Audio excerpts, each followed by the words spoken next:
Kings of Leon, California Waiting on XFM 104.9. Do you know what, Steve? We get emails and, we got our posters up around this show and people enjoy it. But I don't think we get the credit we deserve for picking the music. It's true. Because we're totally unplaylisted, and I don't know if people know about this, that mine and Steve's sort of first passion before comedy is probably music. We're really, we love playing each other sort of records and that. And maybe when we come back, we should do a show where there is no pressure to, like Karl doesn't press the buttons for us, pre-record it, where we just swap each other's sort of ideas for music. It'd be like the Ricky Gervais compilation tape.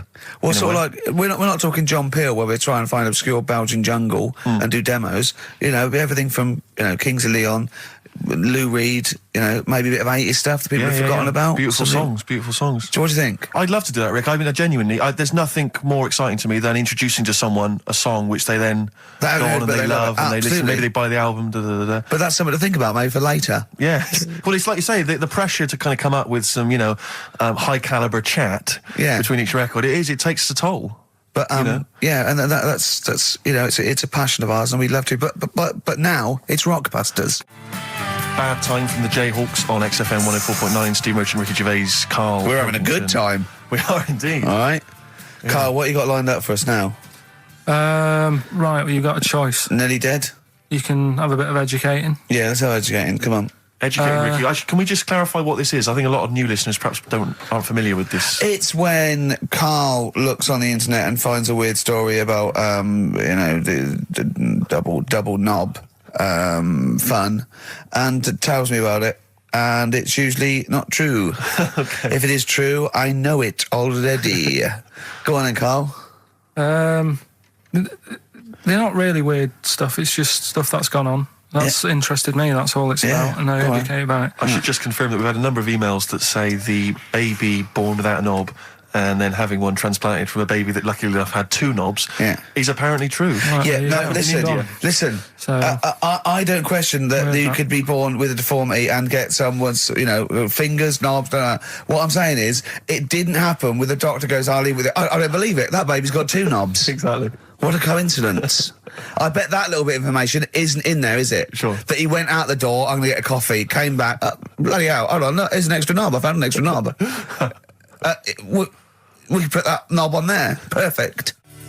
Travis, writing to reach you on XFM 104.9, all right? A couple of emails here, try and respond to our requests for nursery rhyme-related information. Oh, go on. Nikki Williams says that she was at infant school and she had a nursery rhyme book, and in the book, and this may just be the illustrations, but apparently the 10 in the bed in there were small baby monkeys, which you'll be loving, Karl.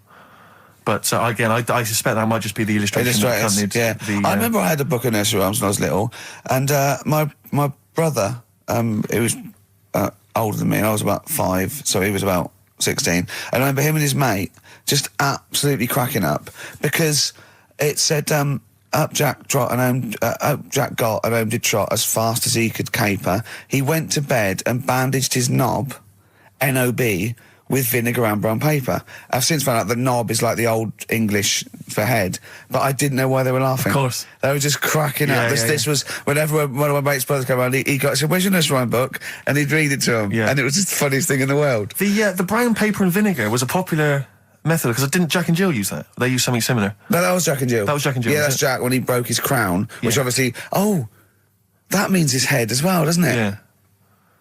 Yeah. So he's fractured his skull on a sort of like an outcrop of rock. Yeah. And then... is that still used, the brown paper and vinegar? I don't think it is. I don't know, maybe in Manchester they're still using that, I'm not sure. Yeah. Tracy and John Burton say that they reckon a Humpty Dumpty was actually a cannon that used to sit on the walls of the castle in Colchester where they live. That makes sense. Yeah, that would make a lot more sense. on a wall, and I had a great fall, the kings couldn't put them together again. So he had I broke the cannon, or it meant it exploded. Maybe the cannon fell apart. Because people used to get blown up by cannons just doing it wrong, didn't they? Sure. Which is hoist by your own petard. Right. Where that comes from. Right. Coming back and blowing up in your face. So that makes slightly more sense, because you would want to send for the King's Men then. Yeah, and the horses. I think the horses just came along anyway. That was quicker. Sure. The quick King's Men, it took them about 3 minutes, with the horses there in about a minute. Yeah. So, but I mean, if it blew up, there's nothing I could do. Yeah. So we got to the bottom of that. See, the educational, Karl. See, this is real education. You know what I mean? It's got a bit heavy though, doesn't it? What? Humpty Dumpty? Yeah, it has got a little bit heavy. Let's dumb it down a little bit. What do you want to do? Mary, quite contrary? We're doing Rockbusters in a bit. Hang on a minute. What? Before you even get to Rockbusters, oh, man alive, there are loads more verses to Old Mother Hubbard. Are there? I'm going to digest these while we play the ads, and I'll see if there's any salient information I can give you afterwards. Brilliant. Moving on, what's the next one? Would she be able to breastfeed? Yeah. And she'd be able to do it standing up while he was on the floor. Talking to nipples. Hey, come on. There's a lovely juicy pair over there. Okay, I think that's the last show. People should actually phone in and speak to Karl and try and convince him. forget that. Yeah, what's the number, Steve? Forget that. We haven't got time. Yeah, he hates answering it. We'll do it during the record. Leave it. Phone in if you want to speak to Karl, if you know the number. Call in, try and convince Karl to kiss a little nipple. Don't want to.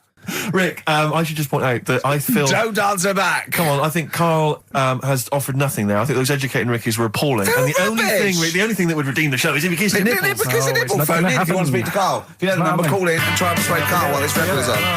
We'll answer the phone. But it's ringing. Phones are still going mad. Answer one. Just put with someone out. Kings of Leon, California waiting. He was rude. He's so rude to people. They phone up and they say, "Oh, kiss his nipple." And he goes, "Yeah, all right." And he hangs up on them. Answer the phone. To say to put them on air. Answer the phone and be nice to whoever it is. Be nice to them at least. Putting people on the air. Hello. Carl. Yeah. Speak to Karl. Why don't you speak about that human monkey that was on the other day? Old news, man. How long have you been listening? Listen, can we forget the monkeys? What do you think of his nipples? All right, then just kiss his nipple then for... I'm not going to kiss his nipple. I'd do it for 500 quid, easy. Would you? Yeah. But why? Why do you want me to do it anyway? What are you getting out of that? Oh, come on, mate, 500 quid. It's worth it. Yeah, but... He's got the money. You'll probably get more out of him if you want. It's not about the money, really. Think of Suzanne. Suzanne, you come home 500 quid and go, there you go. Just kissed his nipple, 250 quid each. She gives me more. It's not hard. It's not happening. Right, it's not happening. Did you just cut him off then? Well, there's another fella there. Who's that? My name's Linda. Right. All right, Linda, you all right? What would make your day, Linda? If Karl actually gave it a lick, not just a kiss. Forget it. Go on. I think, what else has gone on? Well, while you're thinking, Carl, I should just tell you now, you threw that question out earlier, why are ginger people historically mocked? We've had a couple of responses on the text, 83 XFM. Again, as ever with XFM listeners, don't believe what they say, don't trust what they say. But one of them... Have we got any respect for anyone in the world? I'll get back to you. Pete in Tooting, now, again, I think this is nonsense. He claims that the reason ginger people are disliked is because Judas was ginger. From the Bible. I don't know where he's come up with this idea. No, I've heard that. But are there a great many people from, the Middle East who are ginger? Well, that's probably why he stood out. Sure. And he was probably fed up, and he thought, I'll get him back. Yeah. Maybe... Unless he had his hair dyed ginger when he was on the witness protection scheme. Which presumably he had to go into after all came out in the book. What did he do? What did he do? He stitched him up, didn't he, to the Romans, didn't he, Judas? Didn't he do it for 40 pieces of silver or something? I'm not big on the Bible, but apparently... Incidentally, if you'd like us to stitch up any kind of messiahs for 40 pieces of silver, just get in touch, 83 XFM. We're willing to do that for you as well. That's one explanation. There's another one here, which is, again, I don't believe this for a moment. It says, ginger people get a lot of stick because in Elizabethan times, people with ginger hair were told that their mother had slept with the devil. And that was why their hair was ginger. So there's two options. Maybe if you've got some more, you can any more spurious thoughts, then get in touch. The Pogues, Rainy Night in Soho. I hope there isn't a rainy night in Soho tonight, Rick. I'm sure you're one of those who agrees with me. So we just had an email here from a guy called James Lee. He says, hi, just writing a bit of info on the scientists in Antarctica. I'm a scientist who's just come back from one of the Antarctic bases called Halley. There are 15 people staying there over the Antarctic winter. The scientists are looking mainly at the atmosphere, things like the ozone hole and meteorology. Right. I think there are 6 scientists staying over the winter, as well as a doctor, electrician, mechanic and a carpenter and so on. And so he's saying they do listen, they have the internet, so they maybe could listen to the show on the internet. And if you get the chance, say hi to Francis and the rest of the winter is for me. Sure, no problem. Yeah, thanks, James. But yeah, there they are. That's what they're doing. That's what they're up to. But why are they asking you for a message though? When I mean, have these people got families and that, or are they convicts or? No, what do you mean? Of course they probably do get messages from their family. Well, why are you doing one for one? Is that... I mean, do you know, like, you see it in, like, porridge and stuff like that, where if someone's in prison and no one visits them, Yeah. and they sort of look a bit fed up and that. Is this message that you're doing for like people who don't get a letter in the post from? Brilliant. So they put this on the shelf until someone doesn't get one. All right, Hargreaves? Yes, sir, I didn't get a message today, sir. You have got a message, Hargreaves. I've what, sir? Hargreaves, you have got a message. Really, sir? From Ricky Gervais. Really, sir? And then they give it... Don't talk, please. There are scientists listening. Try to keep the talking shit down to a minimum today. Well, what's annoying me is, right, they're saying this stuck over there for months, but it seems to me like they're wasting a lot of time. Right? Why?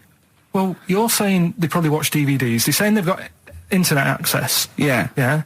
Well, I'm wrong. Listening to messages, Yeah. get the job done and go home. Well, that's well, then we don't have to tell them anything then, because they listen to the internet. If they've got the internet, then, yeah, it's a waste of time. Good point. Play a record. Well, hang on, before that, here's a good point. You've had a long time to research what's been going on in the world. We just had an email here from Nicholas who says, why haven't you told them about the recent Pig Olympics that just went on in China? You've missed that one, Karl, once again. Who won?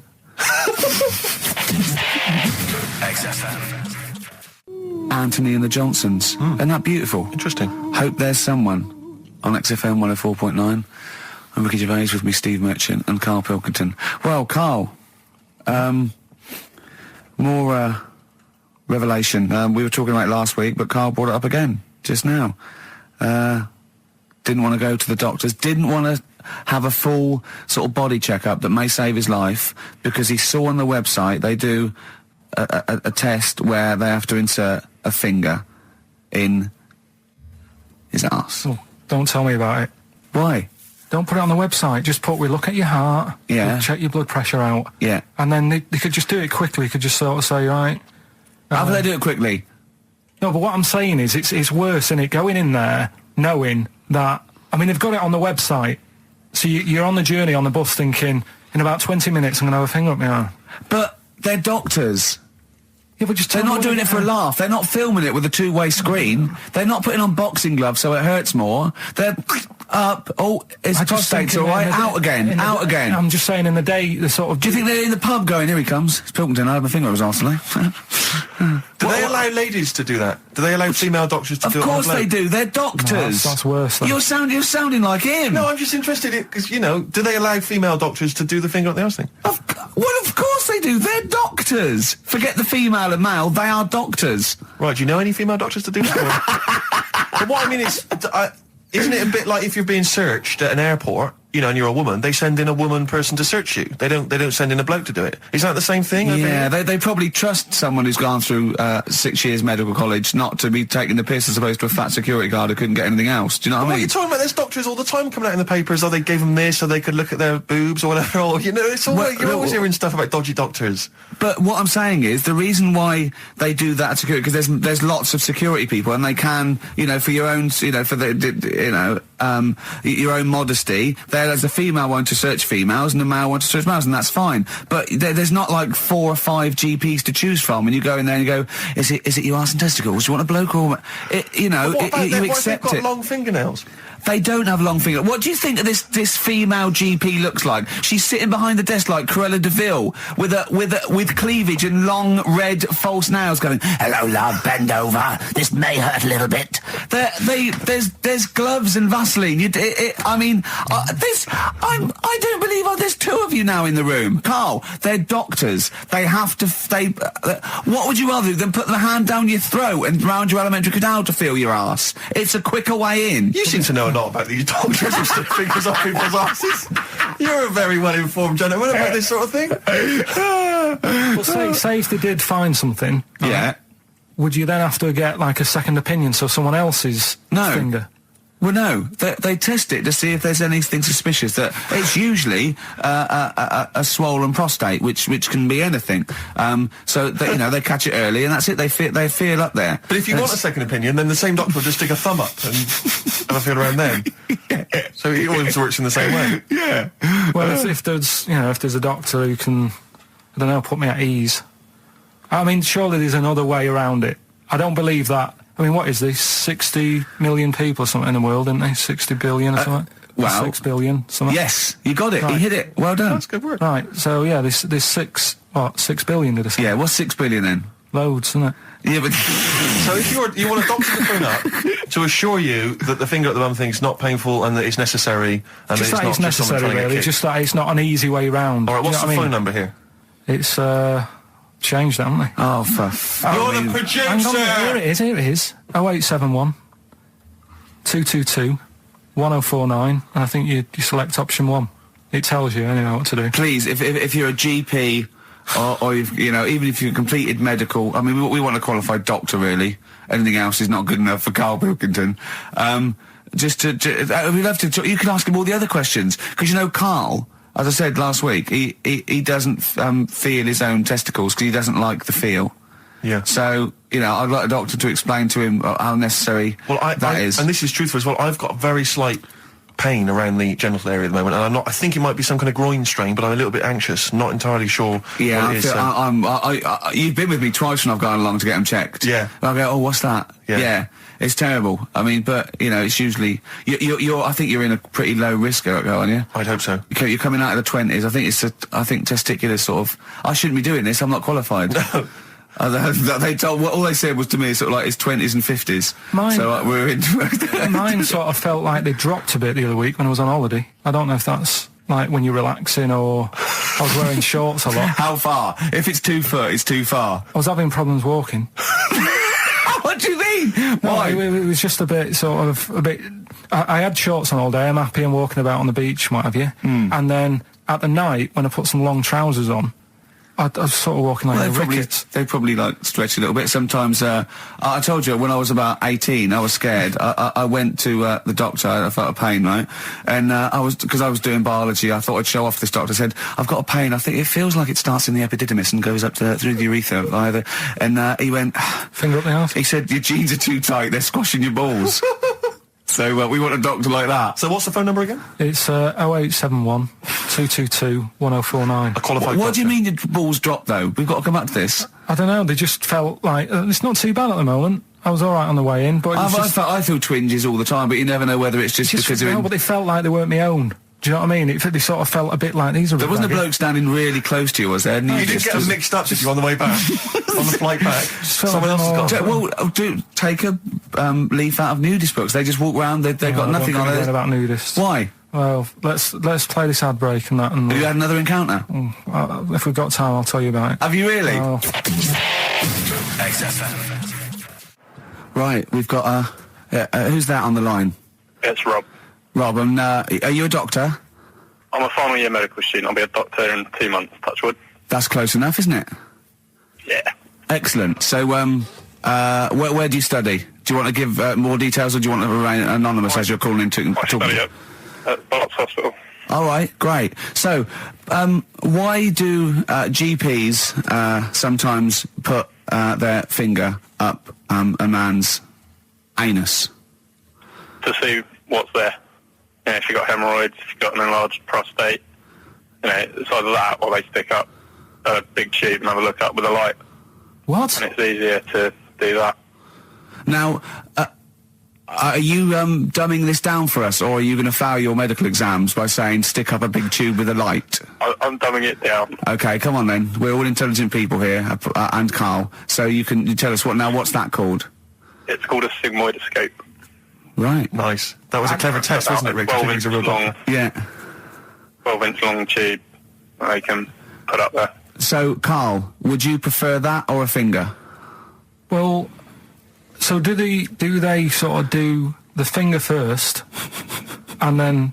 I mean, at what point do they say, "Hang on, we need a light here"? I mean, it's normally if there's something wrong. But so if I go then, say if I go to this Wellman clinic, right, and they go, yeah, the art's good and that, yeah, finger, there you go, and then they go, hang on, I'm going to go and get me light and tube.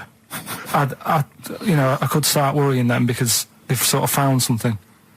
And they're not likely to go straight in with the tube. They'll probably send you off some tests first, But Karl, there's in a nothing. hospital. But you go to these places to put your mind at rest and to know where you are with your health. I mean, it's not that you go along. That's what most people worry about. They think that because I'll go along and they'll find something. Well, one, that's illogical. It doesn't heighten the fact they find something because you go along. And two, if they do find something, it's a good job you went along. I mean, I'm a hypocrite because I don't go to the doctor, but you know, I've had that Karl, done. you should be concerned if when they shine the little light in your ear, it comes out the other side of your ear. No, the other ear but comes right Rob- out the other side. That's when you should be worried. But Rob, right, you said then, if they find something, they send me off for some tests. Why can't I just have the test without that and cut out the middleman? Do you know what I mean? Because you're wasting lots of money. There's hundreds of tests they could do, and they could do every test, and they could all come back with nothing, or they could do the finger up there and send you for the 3 tests you need to find out what's wrong with you. But in this day and age, with all the technology and that, and like brainy doctors and all that, the only way to find out is sticking a finger up there. What are you worried about, Karl? Is it fundamentally that this doctor who's has done 6 years medical training, Yeah, is it embarrassing to have a man's finger up your ass? I just don't understand how you can get round to that without... But with it what being don't you natural. like? Is it fundamentally you don't like anything up your ass, or is it the fact that it's a man's finger Well, up there? I don't like going to the doctors. It makes me nervous, because I think if anyone searches you long enough, they're going to find a fault with you, right? And especially if they're going that far into you. They're going to find something. And, Probably not. well, you never... I just don't... I don't know how to get round to that sort of... that point where you get a... What do you talk to the doctor about? He's like, all right, nice day. Strap your trousers. He goes, he says, I'm gonna just, Most people just shut up and let you do it, and then breathe a sigh of relief when you say there's nothing there. yeah. But is that at the end of the test, or is that the first thing he does? It's the last thing. So that trousers up out the door. Because he knows it ends conversation. He knows it's a bit of a faux pas. The doctor says, "Oh, I better not kick off with the finger up the arse." What I do is I'll start on with the the head, and then we're down and go. Oh, one final thing, Mr. Pilkington. So Rob, he drops his keys and he goes, "Pick them up." And as you bend over, will you be doing this, Rob? Is this what you're like open to do?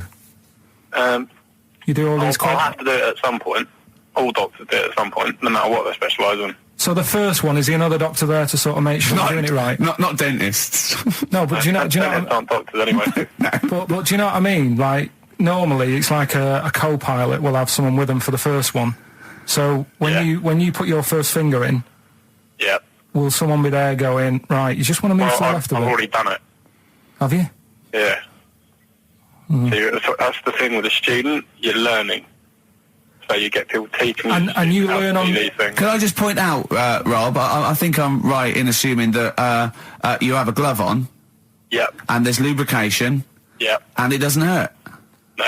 There you go. What are you worried about, But Karl? who's this person who everyone's testing on in your class? It's not one person. One person. There's like, when a patient comes in and they've got a problem, your boss, the consultant, he does his finger up, and if Yeah, he but- finds something, he goes to the patient, is it alright if the student has a feel as well? Then the Well, student puts on a glove, puts the leave on the glove, and sticks his finger up and sees what he comes out with. Rob, I wish you could see Karl's face. I mean, his face when you said, and he says, can this fella have a go as well? He looked horrified. That he thought it was a free-for-all, like there's a queue of people trying on gloves and going, let's have a go. That looks good up there. What have you found? No, I mean, how come you had to sort of... Is it not something you could test on yourself rather than waiting for other people to come in? Because then, you know... It's Cause an then you awkward position to get to, really, isn't it? well, but you can have a good rummage then without feeling too awkward, but to sort of have a go on your first patient when you don't really know what you're looking for anyway, do you know what I mean? Never really thought about it. Because you don't... If you've never done it before... You pop your finger in there, and you've got to sort of look. You've got to have an expression on your face, like you know what you're finding. Well, they can't see what you look. They can't see I mean, your face. There. You got the big boss consultant man going, now move your finger there, and you'll probably feel this. But he's just done it. He knows what's there. Well, what? Oh, so he's already had a go. He's had Yeah. a feel, and he's going right. If you feel to the right, that's the conglomerate or whatever. The congomblery, yeah. It's congomblery is in perfect All right, working well, order. Well, that's. I'm still. Thank going you, with Rob. that, but Thank you. cheers. I'm sorry you had to go through this. Karl is probably the worst patient you'll ever encounter in your medical career. Good luck with your finals, and thanks very much. And do you know any female doctors who do this? Or? Thank you. XFM 104.9. Thank you. You too. City of Blinding Lights. I'm going to see them next week at Twickenham. Yeah. Well, enjoy that. Looking forward to it. Yeah. Thanks Yeah. again for letting me know about your... Old Nobbo and Edge and all that. Now listen, you just got an email there saying, can you turn up your microphone, Steve? Apparently my voice is a little bit quiet. Carl has to do one thing, make sure we're heard. That's all he has to do. Well, I can hear it. Sounds fine to me. Well, not to the listeners, and that's who we're trying to please. Well, Yeah. It's one person, said he can't hear you. Yes, but we've only got one listener. So if he's Yeah. not happy, we're buggered. You're allowed to say buggered. Not twice, certainly. Once could have been a mistake. Yeah. Twice, pointing it out is definitely, complaint material.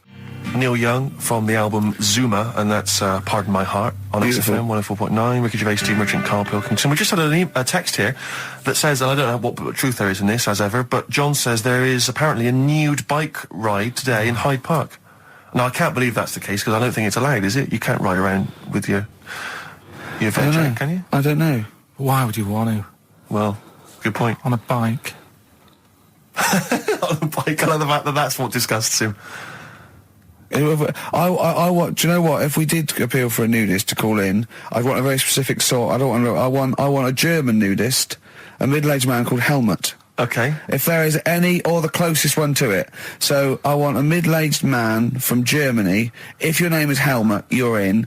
But I'll accept Hans. Carl would be good, wouldn't it? All right. Yeah. I think I'm wondering if the age might. Maybe we could we broaden that Okay, a just little bit? a German nudist bloke. Right. Could he at least be fat? Can I find a fat German fella? If your name's Helmut, we're going to give you a big prize. Yeah. But, any fat German fella who likes to get his sausage out. Sure. Okay? It's sauerkraut. Yeah. What's the phone number? 0871 222 1049. It'd be good just to get an email or a text with a contact on it, and then I can just call them up in the week. Sure. And 83936 is the text number. I don't know what our audience demographic pans out like, Rick, but I'm suspecting that's probably a fairly small fraction of our listenership. I know, but, the fat there must be German someone out there. If you nudists. know a fat German who likes to get his tackle out, phones are going. Phones going. Straight away. Just answer it, Carl. Just answer it. Just potluck. it could be anything. Well, let's just see what it is. To be fair, it could be a nutter. It could be a nutter. But just say hello. Just tell your turn. It's not straight away. Important, he'll stay there, won't he? He'll stay there. Well, answer it. Let's Answer leave it. Leave it. Answer it. Oh, you see this? It's gone. It's gone. There you go. He bottled it, so just as well. Well, you took too long to answer it. Lloyd Cole, Impossible Girl, on XFM 104.9. Wow. Rick, I'm just reading an email we've had, and it is indeed true. Scores of naked cyclists will be wheeling around London today in a mass protest against oil dependency. The World Naked Bike Ride will see the arresting sight of up to 200 daring riders bearing all in their cycle past some of the capital's most famous landmarks. Have they got to wear an helmet? Are they against wearing a helmet? Well, I don't. I think they're trying to make a statement. I would imagine. I don't know. Well, they don't have to wear a helmet. It's not law to wear a helmet on a bike, is it? Oh, It's for your own safety. It's sensible. You're right, yeah. Well, it's also sensible to just pop some pants on. Just pop some pants on. Are you Not a going problem. to be popping down there and cheering them on? I'm not going anywhere near it. What are they going against? What's the problem that's going on? Oil dependency. I think, generally we're consuming too much oil, aren't we, in the world, and it's going to run out one day, and we've not got any alternatives. Talking of campaigns and things and that, did you see Sir Bob on Jonathan Ross last night? Sir Bob Geldof. Sir Bob Geldof. Yeah. Are you going to walk to Edinburgh or sail to France, Carl? What do you think of all this? The G8? I think it's good that, he's doing some stuff for the world and what have you, but probably won't bother. No? Having a walk. What do you make of all this campaigning? He's dedicated his life to this now, hasn't he? Yeah. I mean, it's interesting. I was watching him last night, and I respect the man. I mean, he used to work here, didn't he? Did some shows and that. Mm-hmm. It's good. It's all right that he can do it, but I assume that's not why you respect him. I assume you respect him because he's trying to save a nation, as opposed to used to work in XFM for a while. yeah, I know. But I'm just saying is it's good that he's given up a lot of his time to try and save the world and that. But there's a bit of me that's kind of like, is he wasting his time a bit? Right. Well, what do you mean wasting his time? Well, he tried it before, and No, wait. What he's trying to say is that the G8 are I think the 7 most rich, wealthy nations in the world, and Russia, and they get together and they can wipe out the third world debt. I.e., they owe us billions and billions of pounds. They can't afford to pay it back. So he's going to say, let's wipe the slate clean and pledge, I think, a lot more aid and stuff to them, isn't it? So what do you think of that? but won't they just do it again? Right, what's you thinking? No, I just mean... I knew I had a little diamond in the rough here. I mean, obviously, you know, I admit I brought this up because I really wanted to know what Karl thought of it. Sure. Yeah, I had ulterior motives. It wasn't just for awareness, for the very worthy cause. It was because I know. Look at him looking at me. Look at him. He looks at me like a cat. Honestly, it's like there's nothing behind those eyes. Right? What do you mean? They're just going to run up the debt again, you think? Well, what I mean is, right, when I was a kid, right, and I wanted to go to the arcade, I'd borrow £1 off my mum, right, and she'd say, don't come back asking for more and what have you. But I'd have a go on a pinball machine or whatever, game on a fruity, and then go back, and she'd go, can I have some more money? And she goes, I gave you £1 before. And I go, I know, but I'm on holiday. And she goes, there you go then. And then I go off and do the same thing. I didn't go, no, I wasted the last one, I'm going to pop this in the bank. Right. So you think that's what's going to happen with... That's a nice metaphor. So what do you think happening there? Is the Africans are blowing it down the arcade? Instead of putting it towards a fishing rod, they're blowing it down the arcade. I'm trying to win a watch. Look, I've got 100 goals. I think this thing is dodgy. Yeah. I'm trying to win a fluffy toy. Bob's saying you're never going to get the Snoopy. You're never going to get the It's Snoopy. always going to fall out of the little claw It's before it gets to rigged. the The top. claw is not strong enough. Yeah. Do not waste it. No, Midge. Midge, you have to write a song. Write another song, mate. They've blown it down the arcade. Brilliant. So that's your genuine logic, is it? Well, I just don't know... if they put me in charge of it, I don't know what I'd do. I just think it's a... Could I just say that will never happen? No. Could I just say to London, Yeah. and anyone listening on Sleep Saturday, yeah, don't worry, Karl is not going to be put in charge of G8. It's not going to be him, Blair, Chirac. That would be a joy if it were. That would be amazing. Well, I've got another food-related item here. Now, Karl, I got a little email via my agent sent from someone here, okay, sent from someone at... XFM, okay, and I won't say it was. She just said, I thought this might be good for Ricky to use on Saturday, and obviously what happened is Suzanne has sent you an email in the week. It was Wednesday, and you've returned it, but I think you've returned it to the wrong email address. You returned it to someone here who, of course, immediately forwarded it to my agent for ridicule on the show. Don't panic; it's nothing that bad, okay. It's an email from Suzanne talking about your tea that night. Was Suzanne out on Wednesday night? Was the an England game or something? Yeah. So you were alone. You were home alone, were you, Wednesday night? Yeah. Did you enjoy your meal? Was it a quiche? Go on. Right. From Suzanne to Karl. Take the quiche and put it on the baking tray. Cook for 30 minutes on 190. Take lettuce and put on plate. Take 3 tomatoes, wash and chop into quarters. Place on lettuce. Take an avocado, chop in half. Remove the stone. Peel skin and slice. Place on salad. Put salt and pepper on and a dribble of olive and balsamic vinegar dressing. Right? In brackets, small bottle behind the cafetiere. Right, in case he's reaching for bleach. Yeah. That's it. She had to put everything else away. Right? Then sprinkle a smidge of parmesan on top. Remove quiche from oven, cut into quarters and put on plate. Eat. Oh, wow. Does she have to do that every single time? She's like... No, it's just that I'm not that good at cooking, right? And to be honest, that was a lot of hard work. I didn't bother warming it up. And I did without the avocado. Why? Too much messing about. He didn't even do that with instructions. It was too much. But yeah, I'm not that good at cooking. And That's not cooking though, is it, Karl? That's heating up a slicing. quiche. That's cooking it is making the quiche. Yeah, but I'm just Could you have figured that out if she hadn't left that note for you? Why did she have to tell you what the olive oil and balsamic vinegar was? Because I've put sort of cooking oil on my food once, and I said, oh, it's a bit... He's ever since, right, years ago... I'm gonna die! Years ago... leaving Mr. Magoo at home! It was ever since I put sausages in the toaster that... What do you mean? I nearly set the flat on fire. Because, do you know, like, when you're grilling food in a pan and all that? Yeah. Sort of sausages spit and it goes everywhere, doesn't it? And it makes everywhere greasy. In the toaster! So I thought, well, just want to warm them up. Yeah. Bung them in the toaster. Yeah. What happened? And she sort of caught... They got stuck and then got caught on fire, I imagine. She came in just as I was sort of plunging it, and what have you, came in from work. Said, what are you doing? I said, I'm in sausages. Well, the oven isn't on. I know, they're in here. What, you turn it off? Panicking and that. But I've never been into it. I've never been into cooking and that. At school and stuff, I didn't bother doing it. Oh, every time Suzanne comes home, she must think, please be the house still there. Yeah. Please not let me hear a fire engine as I come round this corner. Oh, God, she comes and goes, oh, God, thank God. I bet she's always happy to see you when she gets home and you haven't burned the place down or introduced some howler monkeys or something. Unbelievable. What I find extraordinary is there are people who are in sort of care in the community who don't need instructions on how to prepare food. Oh, they do. They can do it. Yeah, you show them once. Yeah, and they've learned it. Whatever you do, don't put sausages in the toaster, Johnny. Do you know what I mean? Yeah, and they've learned it. They don't put sausages in the toaster. Yeah. What is it? They put their fingers in. But, yeah.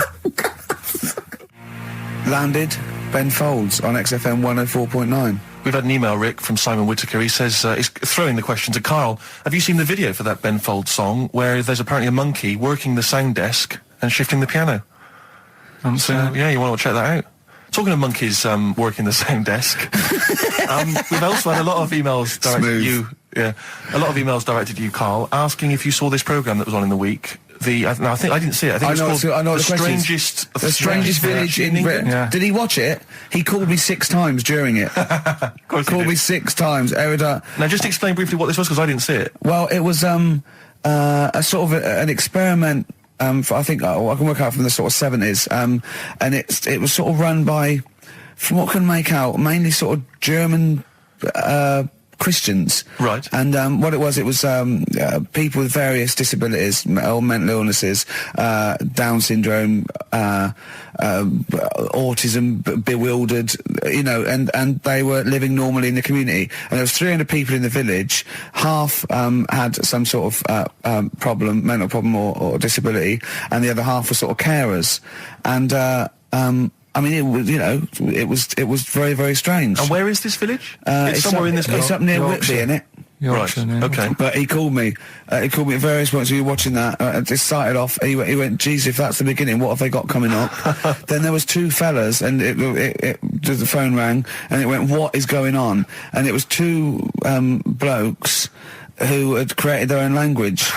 Okay. And they were going, "What and you go, "What and it was an interesting program. I love documentaries like that. But what made it twice as good was that I knew that Karl was getting confused. Yeah. There was one bloke that went round interviewing people, and he'd just have a string of questions, and he'd go, "Have you ever had curly hair? What's your favourite animal? Have you ever seen a badger?" All right.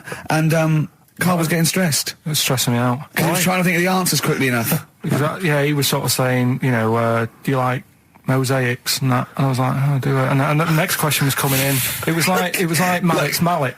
Do you know that sort of that word association thing? I was stressing me out. But he said he wanted to go there. He actually said, "Oh, could I go for a holiday there?" And I went, "Well, I doubt that. I don't know. Maybe you could go on a visit." Oh, that would be great, wouldn't it?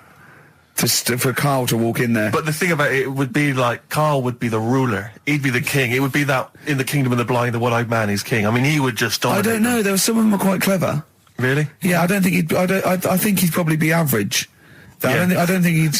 Okay, he'd just blend in. No, I don't think he'd shine. Yeah. Because a lot of them were quite good at some things, weren't they?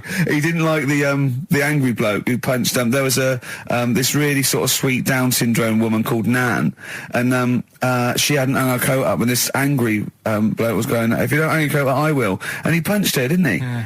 And poor Nan got it in the neck from everyone. There was another woman bullying her, wasn't he? Yeah. But he liked the little The little dancing doing fellow with a woolly hat who was helping that woman. If I went there, he's the one who had sort of hunt down and said, come on, let's go for a pint or something. Sure. But, Incidentally, do you like mosaics? We didn't establish that. He's still thinking about it.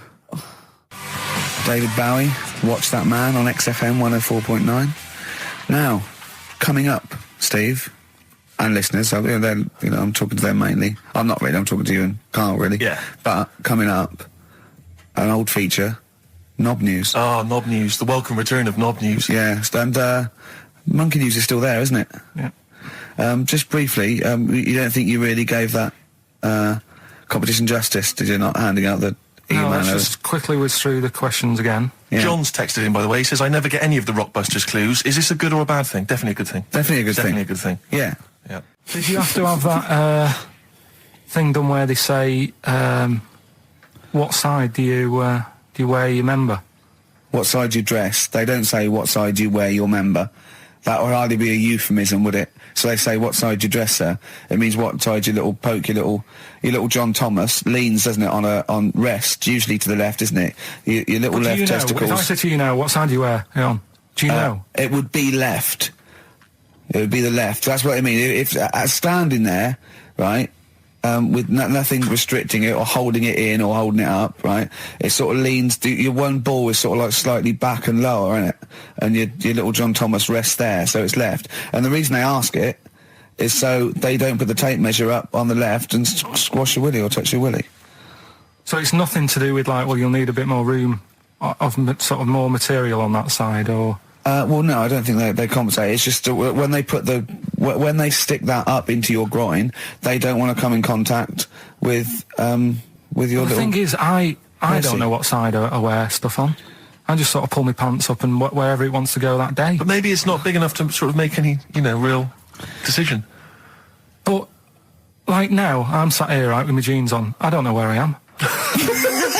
Well, that's clear from hearing you talk. No, but what I mean is, if a fella said to me, what side are you, what side's your member on? I'd go, Member? What is this the use of the word member suddenly? I'd go... Well, it's usually not appropriate, and also, I imagine in the old days they had big baggy pants that used to sort of like hang down, and now, like with those stretchy boxers and briefs, it's sort of held up in a nice neat little parcel, isn't it? So it's probably not appropriate. It doesn't come in contact with your little snake. So, did you ever, have you ever heard that? Are you telling me a tailor has asked you that and you went, what do you mean, mate? No, I've never, I've not really had one made to measure. I had one made when I was a kid, but since then I've sort of bought a suit off the hook. But when you were saying about buying a suit, I know that question sort of crops up and I don't know what the answer is. It just annoys me the way I don't know, there's no surprises anymore. Do you know what I mean? People know. What do you mean? He's going to go, right, I'm going to measure you now. Which side shall I measure? Go, well, pot luck, go on, have a look. Right, there you go. Oh, you got it. You check me out. What do you mean there's no surprises anymore? What are you talking about? Everything you say is a surprise. Everything you say, every opinion you have is a surprise to me. What I mean is, why aren't people just happy just to go, well, depends, doesn't it? I'll just pull the pants up wherever it wants to go. I'm happy. What do you mean? Why is this such a big issue? But Carl, when they ask you this question, they're not making a note of it somewhere. It's not statistical research to find out what the kind of common leaning is. It's a question so he doesn't touch it when he's using his tape measure. Just be careful. But he is being careful by asking the question. But what's wrong with him touching it anyway? If he's, it's only like a slight... Fair enough. But if he just sort of, knocks it a little bit, you can just go... Do that again? To me, it's the same as the prostate thing. It's just happening all over again. But a doctor doesn't go, what side's your arse on, sir? Trying to avoid the arse. He wants to go, he knows where your arse is and he's aiming for it and he wants to get it up there. He's aiming for it for a good cause. This little fella's going, well, I've got to measure his leg. I don't want to touch the knob. I'll just ask him, sir, do you mind telling me where your cock is so I can avoid it? It's a big difference. But like I'm saying to you, I'd have to have a look first to let him know. I don't know where it is now. I don't know. It could be the left, could be the right. Are you telling me you don't know where your knob is without now? looking? Well, what do you mean without looking? How could... Well, you're saying it as if like... Should we have a guess? Well, have a look and tell us where it is. What are you wearing? What sort of pants are you wearing? I've got my jeans on. But you got pants on underneath them? Yeah. What are they, briefs or box shorts? Boxer shorts. Boxer shorts, where it's probably free, but the jeans are probably strict in it. I think it's probably either in the middle, dressed in, or just slightly to the left. Have a look. We'll tell the listeners after the break where's Karl's knob. It's a good competition. Oh, brilliant! We've got to send this to the Sony Awards people. XFM. Run, Snow Patrol on XFM. Well, big question. Where was Karl's knob? That's what people have been hanging on for. Yeah. Where was it? Well, I can't believe people have been texting in. Hey, well, guessing where it is. People saying, is it in the middle? Is it in the left? It cost them 10p. Cost them 10p to find out. Just wait, I'm going to give out the answer. You don't win anything, right? Like, strike it lucky. Right? Bottom or middle? Right. It was to the left. Oh! Yeah. I went with the right. That's annoying. See, I thought it would be to the left. If not, maybe if it was all scrunched up, sitting down on your lap right, it might just pop up to the middle. Just pop out, like, you know. Well, next week we'll be finding out where yours is. Where's Ricky's bollocks? Landed, Mr. Ben Folds. We've landed on XFM 104.9. Ricky Gervais, Steve Merchant, and little Karl Pilkington, and his magical little manky, round, baldy head. He was described as a wacky mank in one of the papers this week. Really? Brilliant. Well, remember we were talking about it last week, about he came round to my house, and I popped out my Mr. Johnson, sure, to take a little look at. And his two that made daughters. the papers. That made the papers. Wow. What paper? It wasn't front page of the Times. It must have been like the Daily Star or something. Just squeeze Live 8 on the second page. Yeah, so Wacky Mank. Wacky Mank, that's Wacky great. Mank. Wacky Mank. We had an email from someone that reckons they remember you from body popping round Salford Way. Yeah, Eccles Precinct, apparently. You know that, don't you? I wasn't doing it round there, though. What do you mean? I was round Stretford. Stretford-Arndale. And what were you doing? What sort of body popping was it? Just a bit of everything. Caterpillar. Bit of moonwalking. Do you have a little piece of line you used to carry around? Well, mates had that. Right, you didn't bother borrowed with theirs. Borrowed theirs. Were you any good? But you weren't breakdancing, well, you weren't spinning on your head and stuff, you were more body popping. Well, I hope he wasn't spinning on his head, because you know that can sort of give you little brain damage and things. Well, it can give you brain damage. Also, it can wear your head down, and also makes your head perfectly round. Yeah. Because the gravity is pulling on. But if you keep on doing it, obviously it's going to wear your hair out, yeah. So you become sort of like a stupid, bald, and roundy headed. Yeah. So I very much doubt that you did do any of that. Did you, Karl? Didn't do any of that. Embrace and Gravity on XFM 104.9. We've had a couple of texts. People obviously can text in 83XFM. That's the text number for the big quiz that's coming up shortly. Rockbusters, still your opportunity to win some of those cracking prizes. Enter your name in the draw if you can unravel the, I don't know what you call them, conundrums that Karl set. Sort of. We've had a couple of texts. Obviously, we're leaving early today. This is a shortened show and our last show of this run. But we've got to leave early. We've got to go down and try and make poverty history. But Rob's texted and he says, only an hour and a half today. Well, poverty does have some benefits then. He's a fan. He understands the show. Who was that little fella that used to write in who hated the show? I forget his name. I haven't heard from him for a while, actually. I don't know what happened. No. Maybe he realised that if he hated the show so much, the obvious thing to do was to switch off. Maybe that finally dawned That's on him. annoying. What's his name? Someone remind us of his name. I like people who hate us to carry on listening. Yeah. It just gives it an edge, doesn't it? Yeah. It's the fact that, you know, that you're annoying someone. I mean, I love annoying people. I know you do. I know. So You're like a kind of walking Chinese water torch. Yeah, exactly. Yeah. Well, how's it going with Rockbusters? Anyone got the answers? Actually, one guy has texted in, James in Deptford, he's offered some answers, and he says here, the guy that hated us, famously, of course, we should have remembered, Dickie Anderson. Dickie Anderson? Richard Anderson, of course. I don't know if Dickie's still listening. If he is, obviously email in ricky.gervais@xfm.co.uk and tell us what you've been doing, how you can keep him busy and stuff. Yeah. Nice to hear from him. Chris Campling hasn't called, has he, either? Yeah, The one that thinks that not only is this whole show scripted, imagine that, right, but that Karl is a character created by us. Yeah. He's actually an actor. Oh, if only we Look could at take credit that, for a that. shaved monkey we got. Put the message in the box, put the message in the car, drive the car around the world, and I'm imagining that message is make poverty history. That's World Party, put the message in the box. Can I just say quickly while I think of it, we get a lot of emails from people, a lot of texts saying, can you send a big shout out, stuff like that. You know, I've just looked at one now, Scott and Julie in Australia listening, they want a big shout out, big shout to them. But there's so many people that do it, and I'm obviously just want to say sorry we never get to your emails. We're very, very lazy. We never really get to look through them, but we obviously do appreciate you emailing in, texting in, stuff like that. And also, can I send a big shout out to my grandparents, who I believe might be listening on their new digital radio? They're pretty high tech. Yeah, very nice country. Yeah. Are they the merchants of Bristol? Merchants, yeah. Props to them. Props to them, yeah.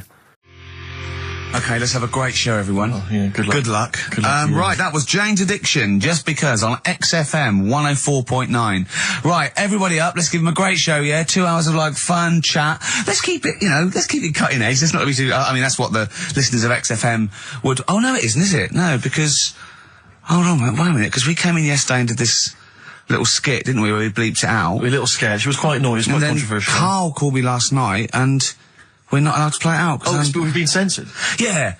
Interesting. Yeah. So it's a cutting-edge alternative station.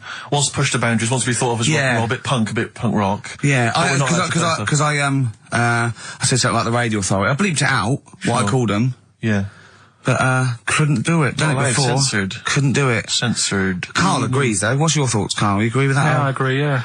Why? Well, what's the point? Well, it was funny, wasn't it? And it wasn't offensive. Not really. It's not some of the best stuff that would have ever gone out on this show, but. Right, what are you putting up against exactly? Cheeky Freak of the Week? Well, that springs to mind. Yeah. Rockbusters? But I mean, the thing is, the things that you have put out there, I mean, we better be really careful. Who's worried about complaints? I mean, it's not just swearing, is it? It's taste and decency and everything. Yeah. So we can't laugh about the disabled anymore in the Cheeky Freak of the Week. Can't do stories about elderly relatives with genitals looking like a split tennis ball. Can't do your dad putting a child with learning difficulties in a bin. So, what should we just play music? I think that's all it's going to have to be, yeah. Play a record. Accidents Will Happen by Elvis Costello on XFM 104.9. Carl's a little bit stressed, but it's not his fault. It was the boss that overruled him. He came along. What did he do? He heard you listening to it. Yeah. What did he say? He says, what's that? I said, it's what Ricky wants to play out tomorrow. Yeah. And he said, well, can't go out like that. Too many... But they're all bleeped. We bleeped the swear words. Yeah, but he didn't want it to go out. I mean, you got to remember, right, you came in yesterday to have a chat about what we're going to do. Yeah. One of the topics that I said, let's talk about, which I came up with, was... Let's talk about swearing. No, you said you never had a problem with swearing, which is normally... Yeah, that's right. And then we did the thing about, isn't it funny that you can...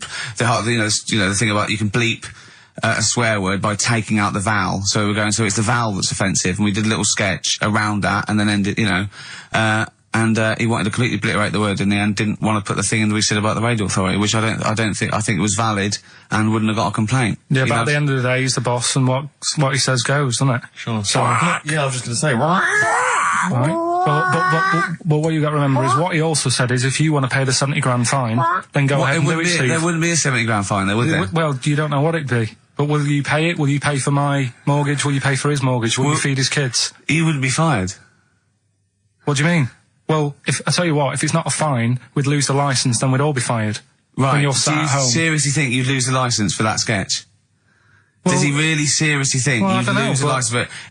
It is not the worst thing we've ever put out or done or ever will do. Yeah, but it's the fact that he said don't put it out, and you're like, throwing your toys out the pram.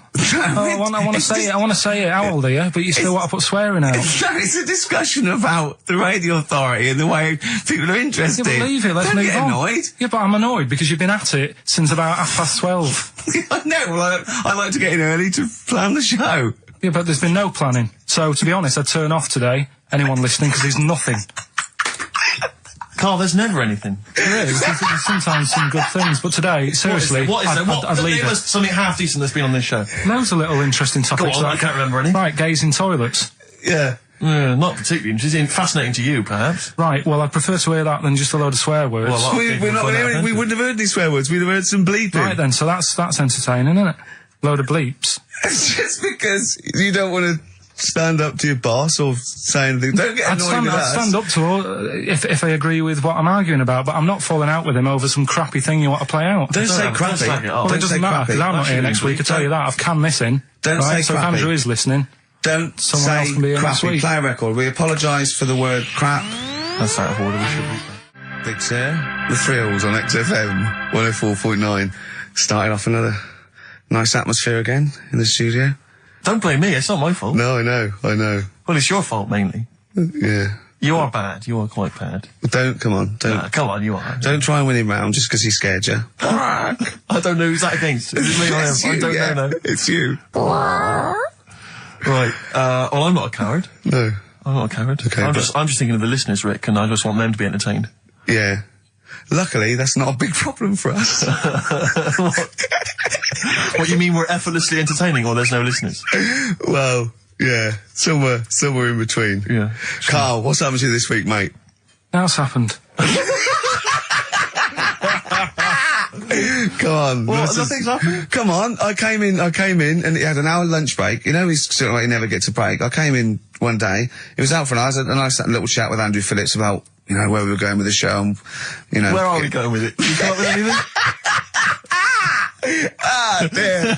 Is that how far we can run it into the ground? Yeah, no, if we go off air, it certainly won't be through, being cutting edge or controversial, because people are just turned off because it's too boring to listen to. But he was out for an hour.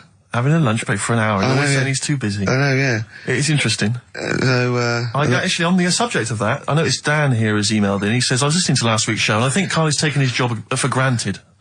I'd love to swap with him for a week. My qualifications are that I can press play on a CD player and stop. Carl, what do you think of that? And it can come in next week, seriously. It says here... Don't get ratty, Carl. I'm We're not just being entertaining. ratty. Dan, email me. You know my address. Email. It'll be sorted out. You can be here next week.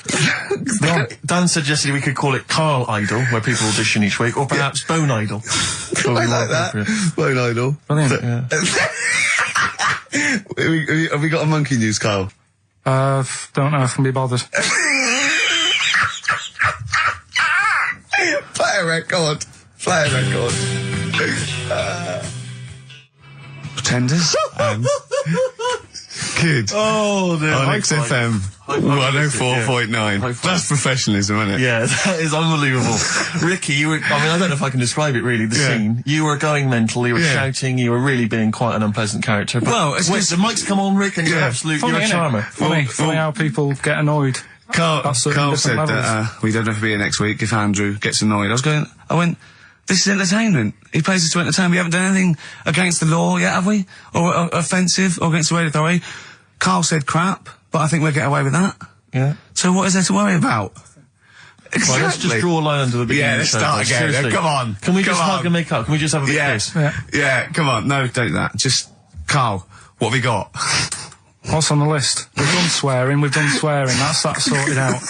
Well, no, your point was more that weren't you interested in why swearing people find it offensive? Yeah, a little bit. Because that seems obvious to me. Because you were saying yesterday that you never understood why people find it offensive, weren't That's you? right. Yeah. But I know. Well, yeah, carry on. Yeah, but that's what I was saying to you, why you can't do it on the radio, because people find it offensive for some reason. I don't agree with it, but some people do. Yeah. I'm saying everyone swears. Bleep it out, I would. Well, this Bleep it out. Bleep it out, that's my theory. But you say that everyone swears. Not everyone does swear. I don't know why you've got this in your head that everyone swears. I'm convinced everyone. What? Everyone? Like, religious people, religious leaders? Jesus, I bet Jesus swore. Right, what's your evidence for that? No, I'm just thinking, things are better now than they were back then, right? Right. He's wandering about in his sandals, getting pebbles stuck in there and stuff, and that's annoying. Nails in his hand, that must have hurt. What I'm saying is... That's offensive. No, it's not though. That's blasphemous. No, but what I'm... Don't laugh at the crucifixion. Play a record. I'm not laughing at that though. That is terrible. I'm just saying... No, you can email in, if you want a complaint. Carl. Yeah? .talkers@xfm.co.uk. Wasn't offensive though, I'm just saying it's a fact. When you stub your little toe, you let out a little effing what and do you think jeffing. is he? Yes, an effing and jeffing. So the kind of ancient Hebrew version of effing and jeffing. Ooh, I'm worried about this. This is naughty. No, it's not. Yeah, it is. I'm worried about When this. did you start swearing? I started swearing at school. Right. I hope you haven't offended any Christians. Right, there's a lad at my school, right, who got caught swearing. I got caught and I got... When you say get caught, what was it? You were right behind the bike sheds having a swear. Have you got any of them Fs? Yeah. No, I've only got one C left. It's from Dad's. Oh, come on, let's have a go on it. Let's say unt. Yeah. Let me say the unt. No. Getting older kids to buy you some swearing. So, look, just smoke it down to the cut. Yeah. So you're right there. You're behind the bike sheds having a swear. Yeah. And a teacher hears him say, right, the S word. The S word. The S word. Yeah. So, Sacrilegious. the way this teacher dealt with it, he said, right, It's not a clever word to use. And he tried to make him get sick of using it he had to write an essay using that word 300 times. Right? Yeah. So I would have loved that. But I that's would have just loved practice that. for a kid. But that is like the father catching the kid with a cigar And making him smoke it all smoke. the way Yeah. Doesn't work with heroin if you've got a young teenager who's jacked up for the first time. Yeah. It can be dangerous. the funny thing is, though, right, his mum found his textbook, Of course. thought he was depressed and wanted to take him counselling. Because everything was S. He was writing down, this is... And did it that's- work? Did it wean him Ah, up? did it? Yeah. The teacher, I mean, he disappeared. He got kicked out for hitting a kid on the head with a bit of wood. So It wasn't you, was it? That was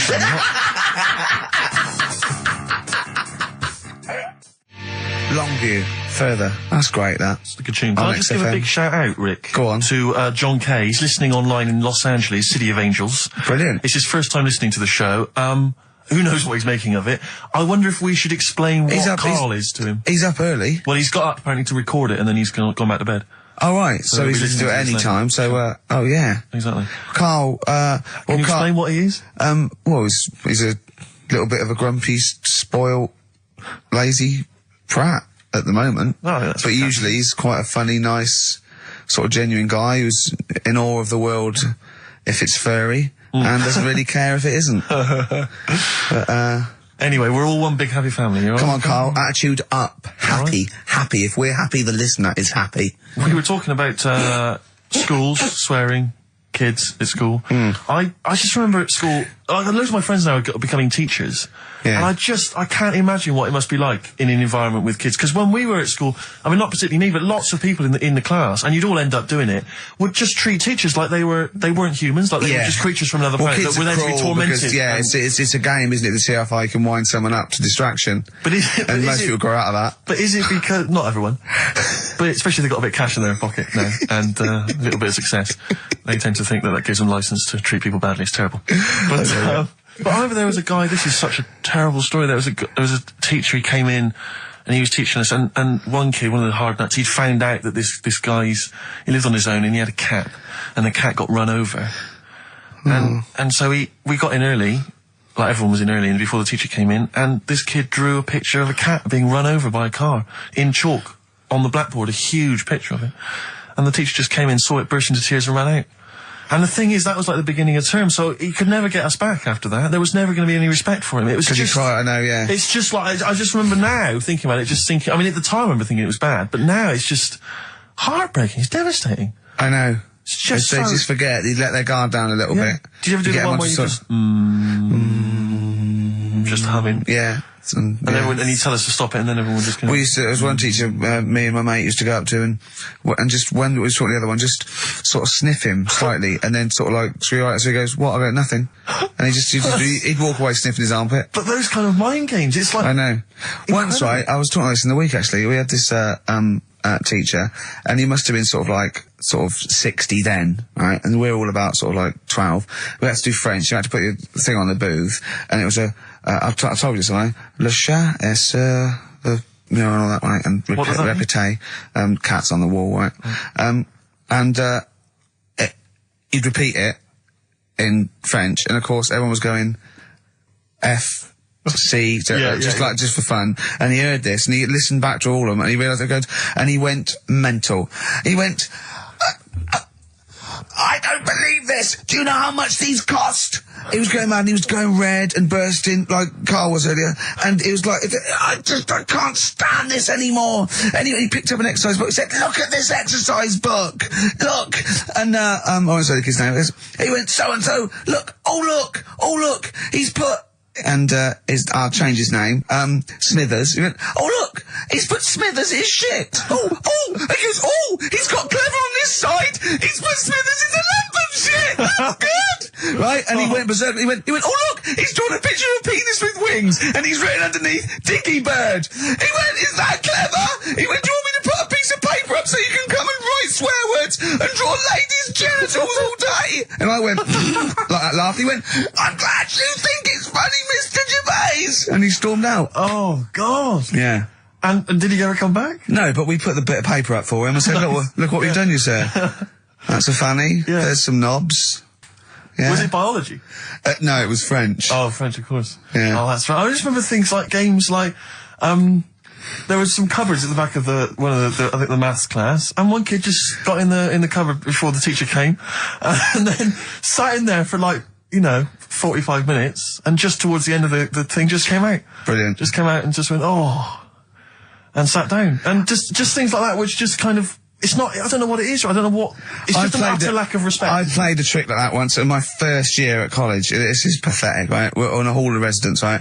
And there was this woman, sort of middle-aged woman come around in a twin set, and I think she was from a bank where she was doing students can do a bank account, and she was coming up the corridor and she was not right, and so my mate got in my wardrobe in this little room. Right? Just sat there, she came in and I said, have you banked? I said, yeah, I banked. I said, okay, can I just do it? And there was a knock on the wardrobe. I went, come in. And he just came out and I went, all right. And he left. Right? And she just looked at me and I started laughing. I went, sorry. She went, you're not interested? I went, no. But it just fell flat. It just fell flat. Yeah. Oh dear. Oh dear. Carl, a little bit happier now? Yeah. I'm happy. What have you done this week? Doesn't bother me that. What have you done this week? Doesn't bother me that. Carl, answer the question to the producer. What have you done this week? A few things. Oh, it's funny, right? Because when he's moaning about, I'd caught him out.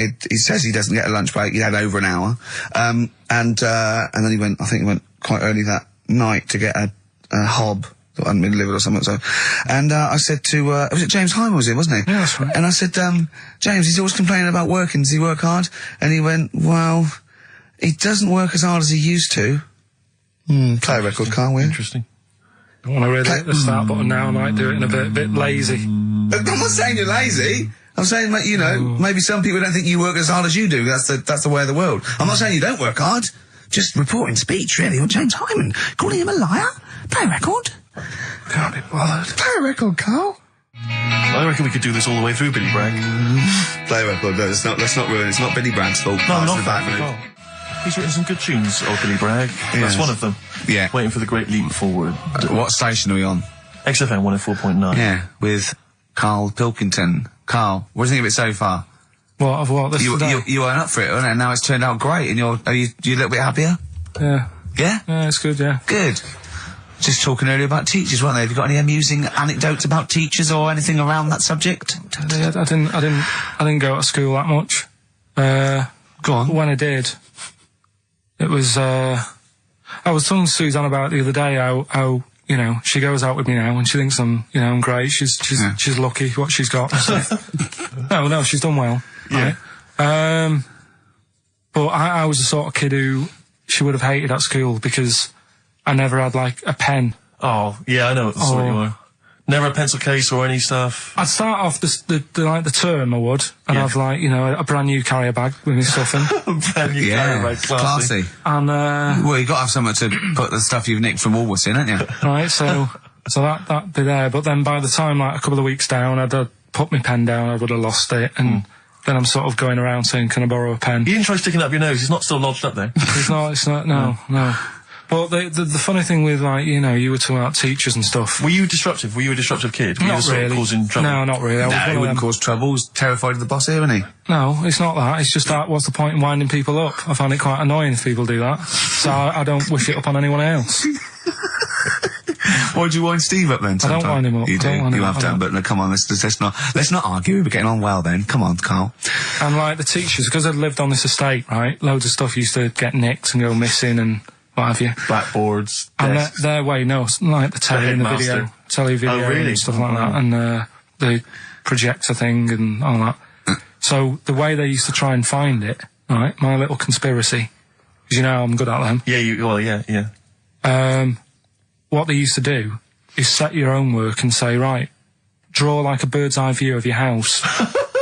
Right? But draw everything you've got in your house in it as well. So if you've got anything in the loft, make sure you draw it. Right. So kids would come in with overhead projectors. Well, that was the idea, Chalk, I think, behind Guns. Yeah. Yeah. it. They were And the aircraft guns in the shed. So the picture you did for your home, presumably got nothing from me. Nothing. I didn't do it. I'm not. He used to hand it in, empty house. I'm not a grass. yeah. Nor the illegal immigrants living in the Just kitchen. a picture of your Auntie Nora. Yeah. What's that? Is that? Have you Is that a been tennis ball? stealing tennis balls? Yeah. No, that's not a split tennis ball. That's my auntie Nora's. But what about all the stuff? What, didn't you have to draw all the stuff that your father had nicked? All this, you know. Listen, we're doing Songs of Phrase today because Rockbusters has gone. What songs of phrase again? I can't remember. I think I've blanked it out. Yeah. When we do something that's been said a few times on the show. Right. Right? It's been said a few times. I'm scared of Andrew Phillips. I'm not I need scared my of job on it. Go on, sorry, you were speaking, Carl. So we take a phrase from the show, right, and just get songs, like the words from the songs, edit them together so Something it says like that phrase. Yeah, something like that. Yeah, okay. Yeah, no, just go on. Sorry, go on, Carl. Come on. So are we doing it? Sorry, so what's the phrase you've come up with? Phrase is no more cheeky freak of the week. No more cheeky freak of the week. Is there not? We're not having that anymore. Well, no, because it's offensive, and if we're worried about offending people, to talk about people with disabilities, Well, yeah, like, but that's like what conjoined annoys me. twins and women who are born with like deformed legs, was and you call never- them dog woman. It So wasn't- it wasn't- you know, you've got to be careful. You've already insulted Christ. Let's not do disability.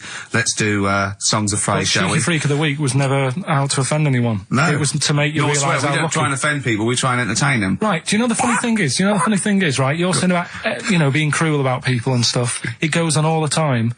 On the news the other night, do you know those Siamese twins that didn't make it through the operation? Yes. Yeah. Right? And this is why I'm stopping it, because I don't want people to think we're having a go at disabled people and stuff. Right? On the news, right? Yes. Before that operation, the doctors said, we're going to try and sort this out. All the doctors are going to get their heads together. Is that a good phrase to use? Yeah. Yeah. See what I'm saying? Carl, play a record. No, I'm Play a just... record. Are you offended, Rick? Are you offended, Rick Gervais? You're the one that's Yeah, but I'm saying, we're not out to offend anyone, yet it's always going on. People are always having a go. entertain. Please don't bring it down. Play a record. No. I hate him. Darkness. Growing on me.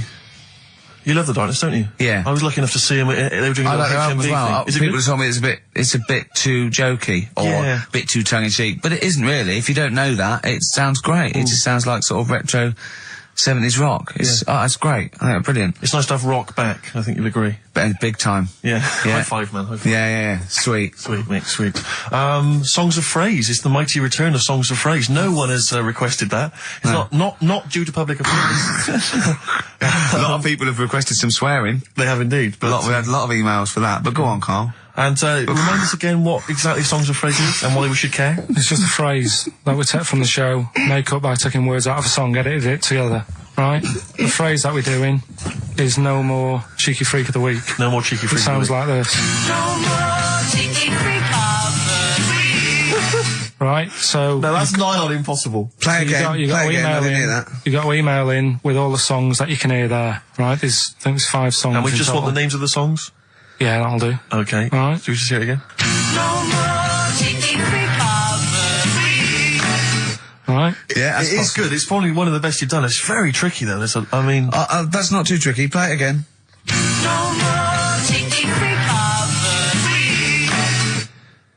How many have you got, do you think, Rick? Just Well, I've noticed the same person singing twice. Is that right, In a band and solo. Yeah. And I know one I track think- straight away from the word. Can I just say, I do think naming the songs is a bit tricky. Let's just name the artists. Is that all right? What's the artist? Just the artists, just change the rules slightly. Yeah. Before we play it again, just let you know what the prizes are. We've got on DVD Later with Jules Holland Louder. Lots of the alternative acts he's had on there. A DVD, a couple of DVDs. With Rollins Boogie on there. Woogie piano over the top. Let's hope so. Brilliant. I can't Mary wait. Chain are on there, Stereophonics. We've got Sonic Youth, Ash, Hole, Queens of the Stone Age, Foo Fighters, quite good. Once again, Cruise of the Gods on DVD, starring Rob Brydon and Steve Steve Coogan. That was on at Christmas. It's not bad. It's not the same one. They haven't been sending that back. We've been giving out different ones each We have week. indeed. This is an album just called quite simply I Love You. Yeah. And you'll be pleased because there's the likes of Mel C, Cliff Richard and the Hollies on there. Brilliant. Excellent. The best chill out album ever. We've got the Beach Boys on there, Elvis Costello, Pink Floyd, Coldplay. That's not bad. And this is the one that's most interesting, I think, the American Song Poem Anthology. I've not heard it yet, but apparently, I think what it is an anthology of recordings that were made apparently in, I think, maybe 50s or 60s America. There was a particular organisation, you could send in songs or lyrics that you'd written at home and they would send it to music and record it for you. And this is a compilation of them. So obviously there's some quite idiosyncratic and odd little things on there. I think it's probably worth a listen. So not bad prizes at all, Carl. Let's play it again. Well, we've started that going. Just the artists then, ricky.gervais@xfm.co.uk, ricky.gervais@xfm.co.uk. Once more, Carl.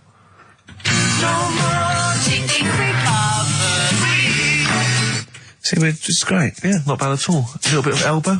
Nice to hear that again. This is the one Red. XFM 104.9, Ricky Gervais. Sure. Elbow and Red. Good tune. The old Spanish archer. Alright? Yeah, Elbow. Oh, sorry, you've lost me. I wasn't listening. Elbow. Alright. Sony award-winning from Ricky Gervais. Well, we're not allowed to do anything. Sure, a bit Andrew likes those sort of things. Rick, I can tell you now that the answers to songs of phrase are quite literally dribbling in. I think there's two, maybe three answers so far. So very excited about that. And we just had an email from Dan. He says, my Mrs. Lynn is pregnant and is 8 days overdue. Carl, could you offer any words of encouragement to coax the baby down the birth canal? I've sat Lynn only inches away from the speaker to allow optimum audio transfer to the uterus. What would you say to that child there, just to lure it out to the wide world, Carl? I wouldn't rush out, to be honest. Right. It's not good, is it? Out here. Sure. And I don't really want to talk about kids either, because Suzanne's mate's just had one and now she wants one. Oh, God. Yeah. Please never bring a child into the world, Carl. Promise us that. They just bore me. Have you seen, there's loads of people in the office who have got them now and they've all got baby pictures everywhere. And they're all like, isn't it nice looking? And it's like, no, it's not. They all look the same. Do you know what I mean? All like Mel Smith. Just, Don't they? but it's that theory, actually, right? Do you know how I've said before about babies, right? Yeah. But like little old people. Yeah. There was, no. Another of the great theories. No, the fact that, you're born and you sort of, you got no teeth, you got a little bald head, you can't control your bodily functions and that. Sure. Then you get to like Sorry, 70. you're describing yourself? Yeah, I was saying, you've got a dangerous No, ground, I'm aren't just saying, that's how you're born. Yeah. Then you get to about 70 or whatever. Yeah. All that starts to happen again, doesn't it? Right. Yeah. Now, there was a story in America about, just backing this up again, 70-year-old fella. 70-year-old fella, okay. Little bald head. Yeah. Right? Probably no teeth. And that. Probably, yeah. Nappy and that, right? Yeah, probably, yeah. Goes into not 70-year-olds, but pop the old nappy on your 70th birthday, take your teeth out. Goes into an off licence to get some beer. Doesn't get served because they didn't think he was old enough. Right. Okay. Right, okay. Wait. Carl's back. Wait a minute, No, I'm sorry. okay. So they thought he was Right, a okay, forget giant it. baby that Right. had walked into an Forget office. it. Weird, isn't it? Steve, forget it. Carl, please. I Forget need it. Carl to answer. No, that's the story, but it's weird, isn't it? That's It's what not I'm true. saying, it just backed up The my guy story in an again. off-licence thought that a giant baby had waddled A into an off-licence. 70-year-old wrinkled baby in an overcoat, sucking Werther's Original, smoking a pipe and going, I can't believe it, the price is not the same as they were, right, was a small child. Well, Yeah, weird, isn't it? Play a record, you're an idiot. well, what's happening with Songs of Phrase? Forget it. Forget it, who as I cares? say, as I say, the answers are dribbling in, and Can we run this radio station for a week?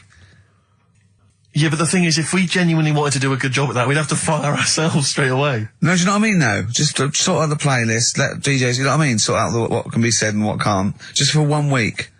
Yeah, see if we can give it a bit of shall we?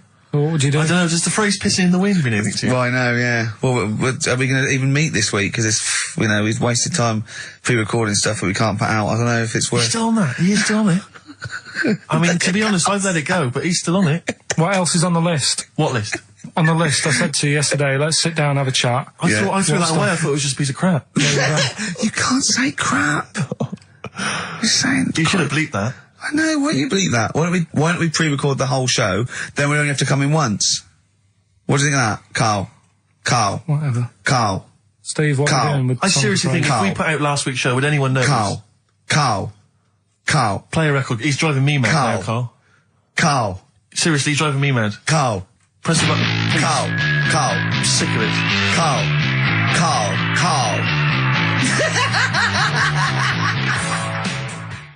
Black Rebel Motorcycle Club. Stop. On XFM 104.9. I reckon we could run it for a week just to do a few Would you little want to things. bother though? I mean, No, but I mean just like, you know, have a look at the playlist a little bit. Get us some. another phrase, polishing a turd. I mean, it's just another one that springs to mind. You don't say that, Carl? What, turd? Yeah. I think so. That's Well, alright. you said it, so you're the producer. Yeah, that's alright. Alright? Yeah. I'll tell you, I got it together. Capital. Oh, no, that's a classy station. I came in the week to just check Carl out if he was here. He wasn't. He was out for about an hour or so. And I heard in the lift, I don't know what DJ it was on, he just went and he was talking about that little girl, Summer, who went missing, but then she was just found reading a book. And I swear, right, I swear, he went, and there's a lovely picture of her there, just reading a book. So, what a happy ending. It's a shame they don't all end like that. Oh, God. And he played a record. What's his point? Unbelievable. What's that? I don't know. It's those people who think that they're being a little bit philosophical, but profound. And then just everyone goes, Thanks very much. yeah. I noticed in the story of Summer, the little girl that went missing, I don't know if you read that it mentioned her family. Now, it mentioned the father of the house. I don't know if it's her father or certainly the guy, the parent, the male parent.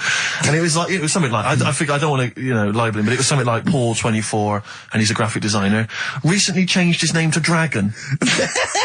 I just wonder what exactly is that? How is he, her family is that, really? Yeah. I don't want to... I'm always a little bit worried about people who change their name to adults, certainly. someone to really, really cool. Yeah. Because, Kevin Smethurst isn't, it's not sexy enough. Exactly. So I call myself Clint Iron. Yeah. What would you call yourself? I mean, Karl Pilkington, nothing wrong with that. It's quite a superhero's name. It's Pilkington. When I was about 7, I wanted to be called Brett. Yes. I can see why. I don't know, I just had a mate who was called Brett, and I thought, that sounds good. It's different. Yeah. Yeah. But then, I'm quite happy with my name now. Because Carl, I have to say, where does that come from, Carl? Because it's quite a rare name. I told you, didn't I? My mum had a dream.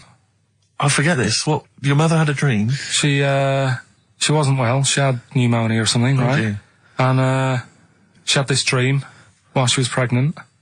That some doctor sort of, she was going off to another place, she was going to die or something, and this doctor went, I can sort this out, I know what to do here.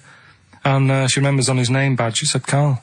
Really? So when she had me, she said, right, Call him Carl. doctor, to come. Calling Dr. Pilkington. Calling Dr. Pilkington. She hoped, I imagine, that you'd grow up to be like him in every way. I've Saving done alright, lives. I've done alright for myself, I think. Sure. I'm alright. Yeah. This is what we were talking about, actually, weren't we? We were talking about the fact that you're quite proud of the fact that you've got no formal education, really, and yet you've pulled yourself up with the bootstraps. Yeah, well, I know people who've got results and that, and don't do anything. Sure. Do you know what I mean? They're on the street. So I've used all my energy as I've got older rather than burning myself out as a kid. Right, yeah. Do you know what I mean? Sure. So I don't know if that's advice. Should we advise that to young kids out there?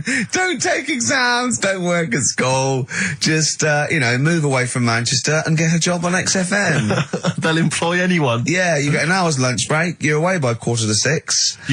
You need no qualifications to And work for XFM. because you don't have to think for yourself, because your boss tells you what to do, you can have some time off to go shopping for hobs and shower units. He's alright, he's a good boss.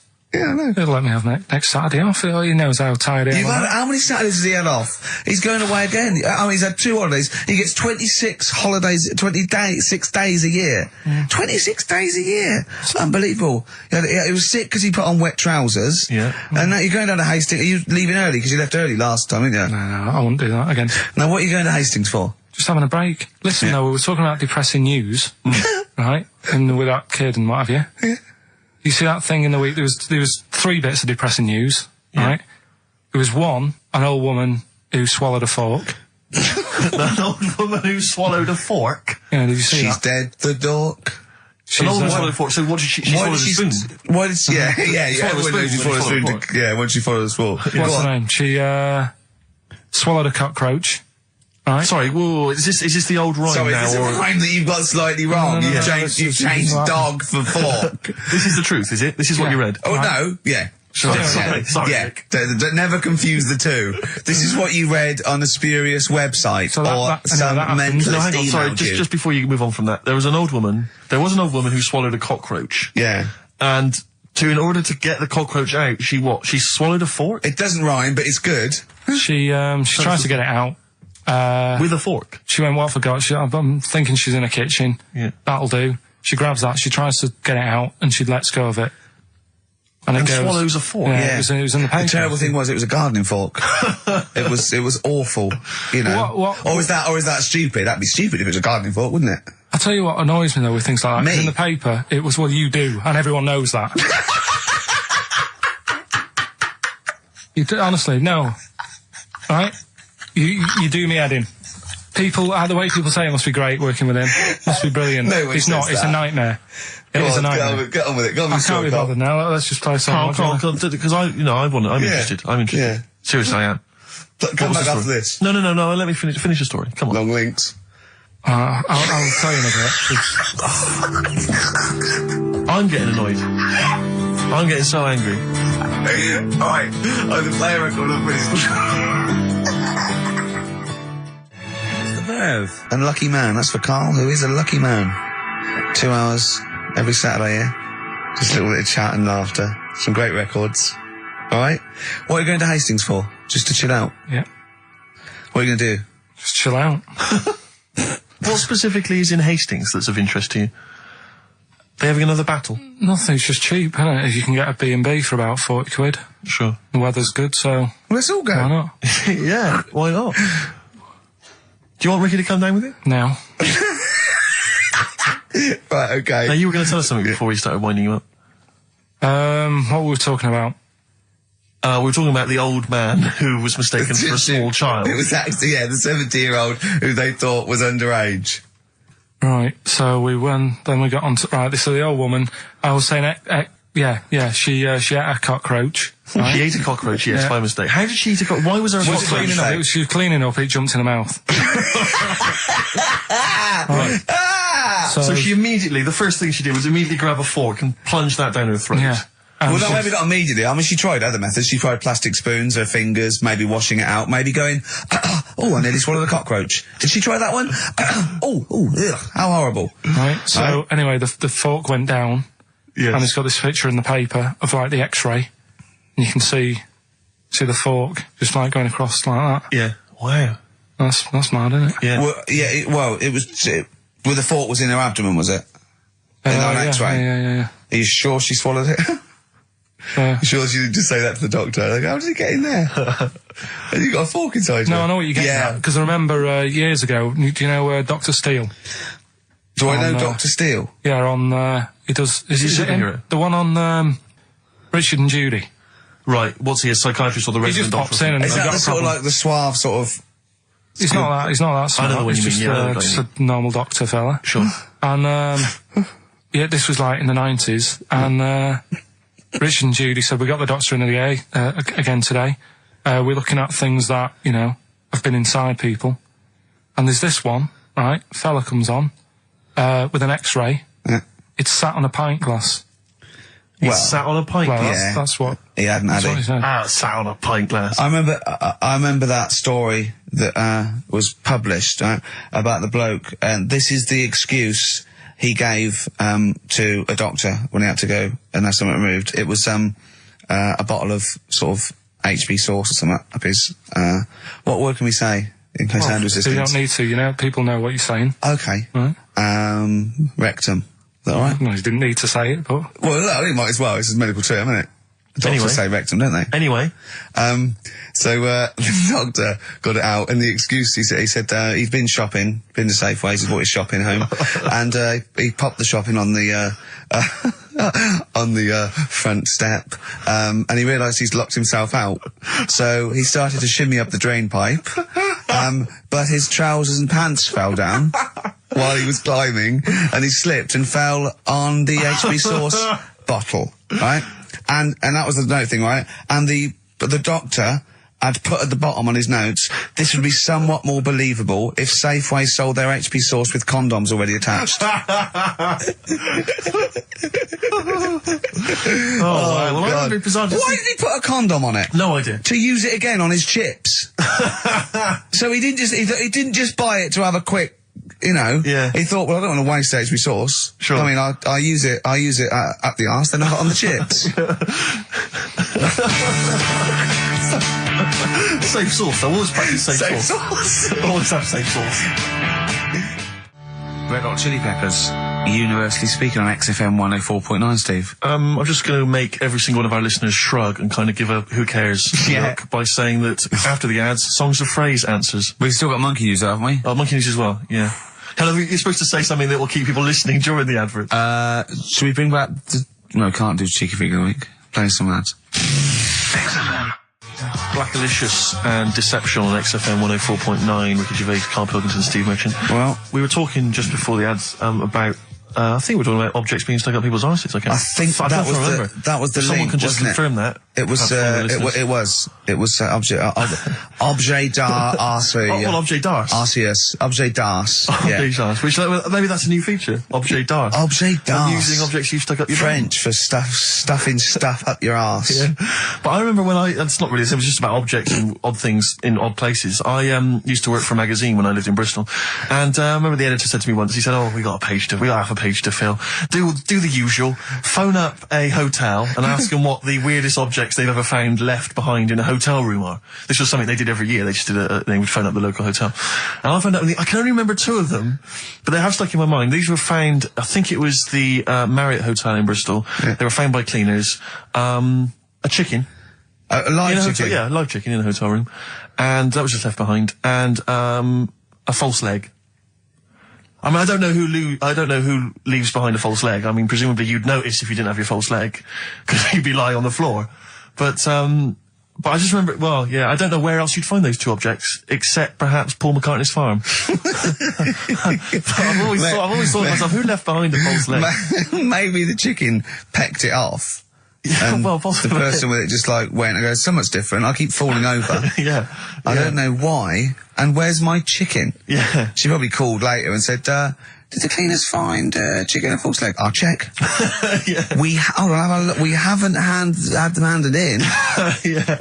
I don't know, we got a lot of chickens and false legs left behind. What was it like? Yeah. It was just a wooden thing with a foot. Has it got a foot on the end? Oh, yeah. Yeah, we might have found it. It might be yours. In pirate films, they always had the pirates would have the peg leg, which was just a piece of wood. There was no effort to make it look like a leg. I don't know why it didn't dawn on them then to make it look more like a leg. I mean, I don't know at what point. I quite like a big. Do you know why? I wouldn't really be that interested, but I'd be marginally interested to see the history of. It was peg fashion leg. because they didn't wear long trousers then, so they all stopped at the knee. So why are you wearing long trousers? No reason. Let's have a look at your legs. Yeah. Oh, it's more embarrassing, you see, if you hide it. Yeah. It's like they had a hook. Yeah. Why didn't they have a glove? A hook is never a good idea. It's not a practical enough thing. It is if you're abseiling between 2 buildings in a hurry, because then you can just use it straight down the wire. But a hook is such a grotesque thing. I mean, I don't have a go at them. But I mean, there's no one except that weird guy who's up in North London who's still got a hook for a hand. Well, I think it is useful. It's good. Well, no, it's good for carrying bags. Yeah, carrying shopping. Do you think that was the concern of pirates? Well, like Tesco. Well, they didn't have animatronic sort of stuff then, did they? I know, but it's just so. I mean, it's just not very flattering, is it? A hook. I mean, Jane was at school with a kid who had lots of different things, like knife, fork, he could screw onto the end of it. That's brilliant. That is brilliant. That's good. That's almost as good as having a hand. Yeah. For the canteen. But at school, you'd be the coolest kid in school, surely. Bit more frightening in the swimming pool. Or on a bouncy castle. Yeah. But yeah, for chopping up a bit of I imagine him being banned from the bouncy castle at the fate. You can't let him on. Oi, hooky, get on. You're not welcome on here. I'd like to apologise for some of the things said in today's show. But what happened when he started asking girls out and stuff? I imagine he spent a lot of time with his hands behind his back. Oh, God, with a sauce bottle in one. Probably. And I can get out with this one. Yeah. That's handy. There's a fella in Ward 2 that's got a shopping We should bag put up you his two arse. together. Just pop it up there, pull it out, shopping intact. Done. Anyway, Hastings answers soon. for Rockbusters. It's going to Hastings in 10 minutes, isn't you? Can't wait. Can't He's wait. looking forward to it. Lovely day. Lovely town. Nice little trip. Chill out, come back refreshed. Monday. Let's do some work. Ooh, you'll sleep tonight. What does the boss want me to do? He's done you there, Carl. I was letting it lie, and he comes back with that after we were getting on. So, who's the winner? Answers. Well, let's give us the answers first. Right, well, This was this is how it sounded. Rockbusters. No, it's not Rockbusters. I'm calling it Rockbusters because No more, no But it's more all cheeky they're all girls. interchangeable, aren't they? Right, Paul McCartney, Cheeky Girls, Sugar Babes, Space and Beatles. Okay. Well. Brilliant. You've really, I mean, if you're not interested in it, Carl, seriously, mate. Anyway, we're going to give the prizes, which are pretty good this week, to James Waters from Colchester. Well done to him. He's got them pretty much right. Where's Dickie Anderson? Not heard from Dickie Anders for a long, long Because time. I wanted to, if there's one show I'd wanted to hear, it's this one. Because we've pulled out some of the stops now, haven't we? He's excited because he's going away, so he's putting an extra bit of, come on, let's play a record. Let's play a tune, then let's come out with Monkey News. Can we have some Monkey News to end with? Yeah, he's excited. Placebo in this picture on XFM 104.9. 8 minutes to go. Let's make it a good 8 minutes, and then we can all chill out. Yeah, enjoy the rest of the weekend. Play the jingle. Chimpanzee that monkey news. Excellent. A particularly aggressive jingle this week. Wow, Yeah, looking forward to this Monkey News. Carl. Right. Come on. So, what's her name? What? We've done, Sorry, what? Brilliant. we've done a lot of monkeys who, like, got involved in crime and stuff. Yeah. Yeah. Right? We had, the one on the train station, Yeah. nicking a bag. Yeah. We had the one who went Don't into a remember that bank. Who cares? Went into a bank. And walked out with the money and stuff. Yes. Right? Didn't happen either. Next. But the thing is, you never sort of found out what happened to them. If they sort of got worse, got more involved into crime Just and monkey stuff. news update. That would be amazing. Brilliant. What they found out in India is, Yeah. it's got a prison. It's just for monkeys. You mean wild animals? You mean A zoo? Yeah, a zoo or a kennel or No. something that where it's been gone mental or something. No, it's a prison. Yeah, Prison. is it? Does it have fraud cases? It's got. It's mainly, Mainly sort of animals that are attacked things. Mainly violence, I bet. That's my. that and theft. Say it Taking again. Stuff. Theft. Say it again. Theft. Say it again. Robbing. No, let's go back to that word. We're going to keep doing it. We've got 6 Robbing. minutes. You're going to say the word right before you go to Hastings. Well, do you say it? No, Well, you no, say because then it you know how to first. say it. Well, all right. Robbing. Caught robbing. Say it again, though. So Who's anyway. Robin? Who's Robin? So they've got this prison, right? This is extraordinary. Say it again. No, you're not going to say it? Oh, go on then.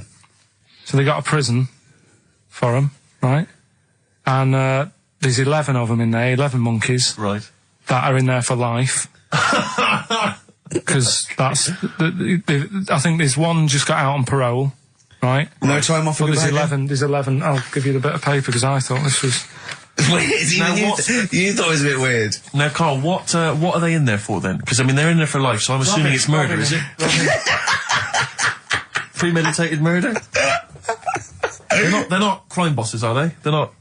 Are they into kind of the- prostitution and Are gambling. you sure they're not racketeering? just the pawns and the head sort of like orangutans up a tree going, remember, you don't know me. You're on your own. If I go down, you're all coming with me. You take some of your gorillas down there and sort him out. Oh, the great banana robbery. It's I wonder if they get them. Right, go on then. Okay, let me see. Now, I don't know what source this is, as ever. Is it just the back of a fag packet found in a toilet? Well, no, I mean, someone's clearly... If this is nonsense, then someone's clearly gone to a lot of effort, because it does open with the headline, "Parole unlikely for inmates of monkey prison." Yeah. Officials say 11 inmates at India's only monkey jail. Officials? Now, what kind of people work at a monkey jail? Where do you work? It says officials say 11 inmates at India's only monkey jail are unlikely to ever be released. The prison in Patiala houses monkeys apprehended by game wardens in Punjab state for thieving and attacking people. The Daily Telegraph reports how the monkeys at the prison in Montebello snarl and glare at visitors from their heavily barred cages. 2 monkeys were released a year ago after exhibiting good behaviour for 18 months in the jail. They have remained out of trouble. Prison can work, that's good. So all basically, 11 monkeys. they were aggressive wild animals that were taken away from the public for their own good. And robbing and that.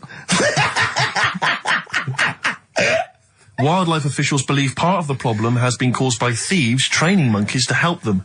Lorry drivers training monkeys as guards for vehicles, and itinerant entertainers using ill-treated monkeys as part of their act. It's the monkey that takes the rap. It's a shame, that, isn't it? That is awful. They didn't know what they were doing, did they? Oh, so there you go. What do you think of that, though, Carl? What would if you could visit them, like Lord Longford or something? What would you say to them? You go there and you get a visit a week or something. You know. So can you get us a video? Alright. Do they get conjugal rights? Do you reckon? You wouldn't be interested in that, though, would you? They get what? Would you be happy to give them their conjugal rights? Yeah, would you? Fair enough. Alright. Off to Hastings. Off you See go. you later.